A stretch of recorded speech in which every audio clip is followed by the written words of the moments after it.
Reuters British news agency, reputed agency అయిన Reuters ఒక video సంచలనంగా మారింది. ఈరోజు మనం చూసుకుంటే మన ప్రధానమంత్రి 2029కి ఎవరు అన్న దాంట్లో వాళ్ళు ఇచ్చిన సూచనలు మనం చూసుకుంటే గనక వాళ్ళ ఎక్స్పెక్టేషన్స్ అవనండి, వాళ్ళు వేసుకున్న ఊహాజనకమైన స్టోరీలో వినూత్నంగా కొత్త పేర్లు దాంట్లో వచ్చినాయి. దాంట్లో మనం చూసుకుంటే నారా చంద్రబాబు నాయుడు గారు అలాగే నారా లోకేష్ గారి పేరు వచ్చింది. ఈ సినాప్సిస్ అండ్ వీడియో ప్లే చేసేదాన్ని ఎక్స్ప్లెయిన్ చేసే ముందు మనం ఒక విషయం అర్థం చేసుకోవాలి. బీజేపీలో ఏం జరుగుతుందనే విషయాన్ని పొలిటికల్ పండిట్స్ కూడా గేజ్ చేయలేకపోతున్నారు.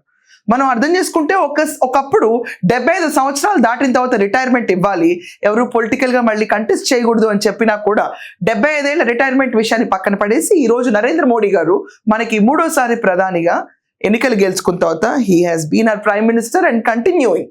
ఇలాంటి సందర్భంలో చంద్రబాబు నాయుడు గారు విషయాన్ని పేరు రాయిటర్స్ అనే సంస్థ తీసుకొచ్చి ఆ సంస్థలో ఉన్న వాళ్ళందరూ చంద్రబాబు నాయుడు గారి పేరు తర్వాత లోకేష్ గారి పేరు పిఎం క్యాండిడేట్ కింద వాళ్ళు రావచ్చు అని చెప్పి ఒక వీడియో రిలీజ్ చేశారు. మనం చేసుకుంటే ఇదేమన్నా చిన్న చితక సంస్థ వాళ్ళు రిలీజ్ చేసిన న్యూస్కి ఇంపాక్ట్ ఉంటుందంటే కానే కాదు. ఇది ఒక ఎస్టాబ్లిష్డ్ బ్రిటిష్ ఏజెన్సీ. ఈ న్యూస్ ఏజెన్సీ నుంచి వచ్చిన న్యూస్ ఇంటర్నేషనల్ లెవెల్లో స్ప్రెడ్ అవుతూ ఉంటుంది. సో రాయిటర్స్ రిలీజ్ చేసిన వీడియో ఈరోజు ఏపీలో ఒక రకంగా తరంగాలు సృష్టించింది. Not only in AP but all over in India.